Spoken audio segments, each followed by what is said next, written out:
Good morning. Barry Bryson here. Thank you for joining me for another 5 good minutes with the Word.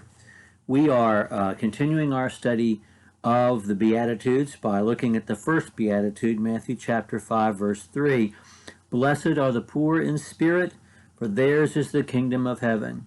Let's remember that what we are in the process of doing is putting on our blood-colored glasses and seeing the world through the blood of Jesus, which means to see the world as it actually is. And until we can do that, we can't progress.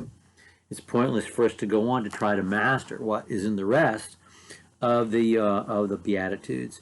I have to say, this one is the most challenging for me.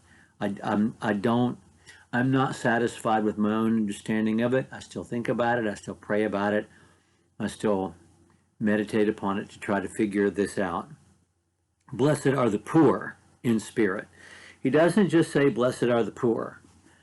They're all poor, okay? They're all poor. There is a tiny middle class, and then there is a somewhat equivalent number of rich folks.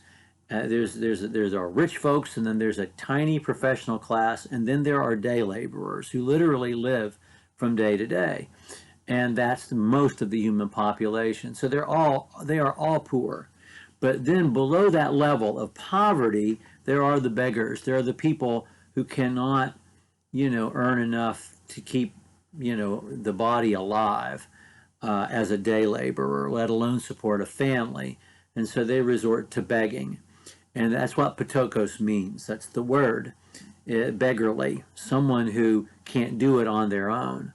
And I think that's an important thing for us to think about. So we're not just talking about someone who cannot do it on their own. That's what that poverty means. Someone like Lazarus, okay? Someone who is maimed or something and they can't, and so they can't do it on their own, and they depend upon another source of strength, another source of provision. And so that's the word we're using. But it says poor in spirit. We're told in Hebrews chapter 4 that the word itself is this, performs laser surgery and can define the difference between soul and spirit, which means that I'm ill-equipped to do that, and only the word itself can help me get there. The two different words, suke is the self. It's who you are. It's your identity. It's who I am that makes me me, not you. That's the self is the suke in Greek thought. Pneuma in Greek as ruach in Hebrew, which is translated spirit. They both come from the word that means wind, breath, and air. And in the Bible, the word itself is alive with the breath of God. 1 Timothy chapter 3, verses 16 and 17. And we are alive with the breath of God. Genesis chapters 1 and 2. We have God in us. We are alive because we have God in us. That's what makes us human. It doesn't differentiate me from you because you and I both have it. But it differentiates me from a dog or a cat or any other, vertebrate. Mammal on the planet. I have God in me. I have something in me that makes me different. And people have always recognized this. I mean, this is the basic of Socratic thought and Socratic ethics, is this notion that we have something in us that makes us different than the animals. And it's that he's used. If, poor in spirit. What does that mean? And how does that get us to kingdom of heaven? My best attempt at understanding this is to start with that definition of poverty. Not just somebody who has very little, but someone who is unable to do this on their own.